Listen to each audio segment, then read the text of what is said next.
masuk dalam salah satu kota tertua di dunia karena kota ini telah ada sebelum abad pertengahan dan menjadi pusat imperium Islam terbesar di Indonesia Timur, sekaligus sebagai kota perdagangan dan pusat pemerintahan. Peran Ternate sebagai pusat rempah-rempah di masa lalu mendorong kedatangan bangsa Portugis pada tahun 1512 untuk melakukan ekspansinya hingga meninggalkan jejak sejarah yang masih ditemukan saat ini, seperti benteng-benteng serta benda-benda pusaka lainnya. Pesona alam seolah menjadi miniatur atau taman surga di negeri para raja yang elok dan terpelihara, serta menjadi objek wisata yang menarik saat ini. Seperti apa keunikan dan keindahan kota Ternate? Berikut ini liputannya.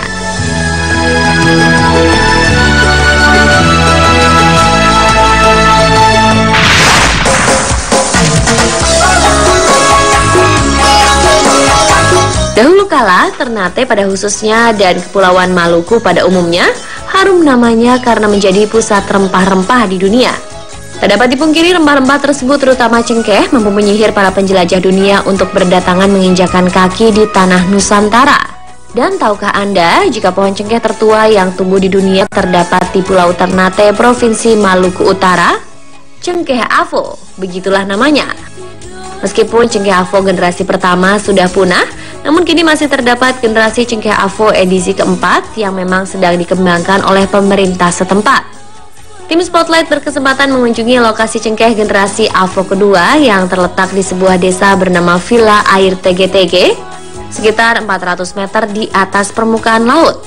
Dengan berjalan kaki sejauh lebih kurang 1 km, pohon cengkeh dan pohon pala tumbuh mendominasi jalur menuju kawasan ini.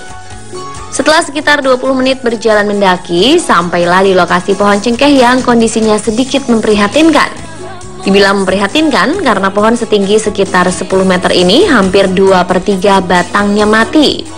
Pohon ini berusia lebih dari 200 tahun, lebih muda dibandingkan dengan usia generasi pertama yang berusia lebih dari 4 abad.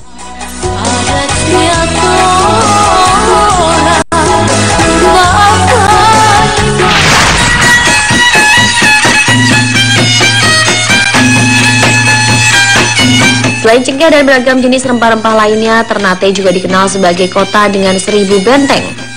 Hal ini ditengarai karena banyaknya hasil rempah-rempah, sehingga penjajah dari daratan Eropa berbondong-bondong ke negeri Maluku Utara, hingga akhirnya mendirikan benteng pertahanan. Salah satu yang menjadi ikon dari 1000 benteng ini adalah Benteng Toluco. Benteng Toluco adalah benteng peninggalan Portugis yang berada di Kelurahan Sangaji, Kecamatan Ternate Utara, Kota Ternate, Provinsi Maluku Utara.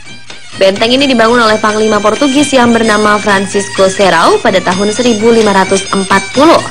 Benteng ini dibangun Portugis sebagai pertahanannya dalam menguasai cengkeh dan juga menguasai dominasinya di antara bangsa Eropa. Pada tahun 1610, Benteng Toluco diambil alih oleh Belanda dan diberi nama Benteng Hollandia dan direnovasi oleh Peter Both.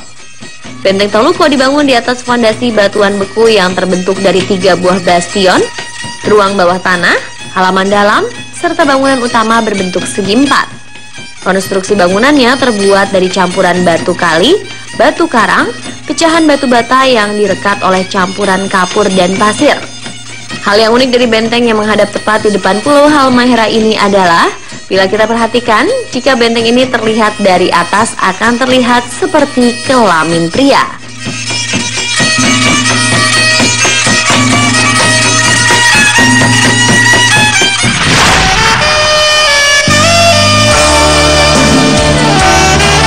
Kalau kita membuka lembaran uang kertas nominal Rp1.000, terdapat gambar Kapitan Patimura di bagian depan, pahlawan nasional asal Ambon.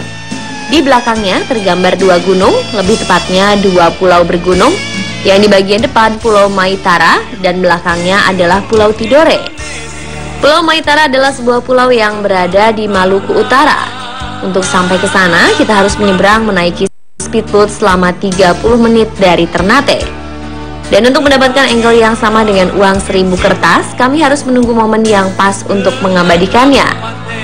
Bagaimana pemirsa? Mirip dengan pemandangan yang tertera dalam uang 1000 kan?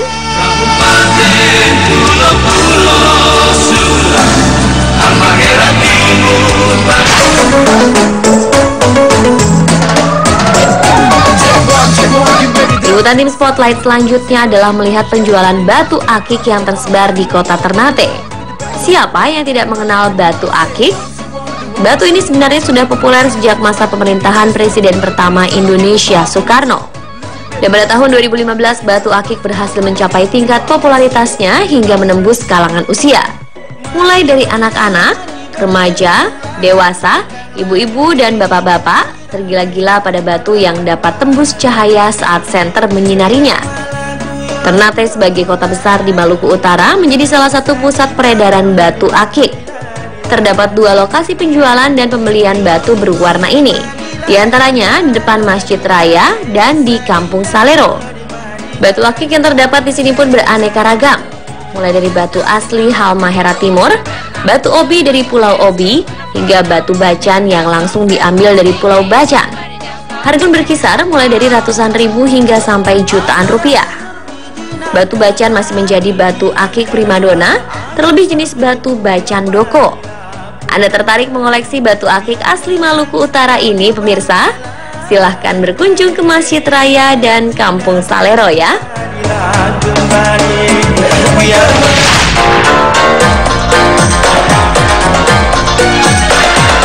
Seperti di Ambon, Ternate juga mengkonsumsi makanan wajib yang terbuat dari bahan dasar sagu.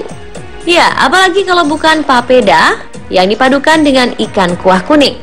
Cara membuat papeda, Anda harus mengambil batang dari pohon sagu terlebih dahulu, kemudian dipukul-pukul, diperas hingga sarinya keluar, dan menghasilkan tepung sagu murni yang siap diolah. Hasil olahan sagu ini menghasilkan papeda yang bentuknya seperti lem. Untuk menyantap papeda harus disertai dengan ikan kuah kuning agar rasanya lebih mantap dan lezat. Cara membuat ikan kuah kuning juga tak susah. Biasanya ikan yang dimasak adalah ikan tude, ikan tongkol, ikan mubara, atau ikan kakap merah. Sebagai bumbu penyedap, tambahkan bumbu kunyit, jeruk nipis, dan rempah-rempah lainnya. Diamkan selama 20-25 menit.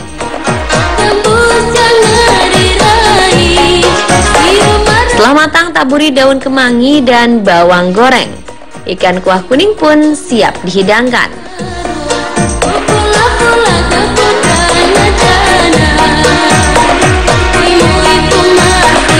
Pemirsa, itulah tadi beberapa keistimewaan dari kota Ternate yang berbeda di Maluku Utara. Semoga liputan yang baru saja kami berikan kepada Anda dapat menambah wawasan Anda mengenai provinsi-provinsi yang ada di negeri tercinta kita, Indonesia.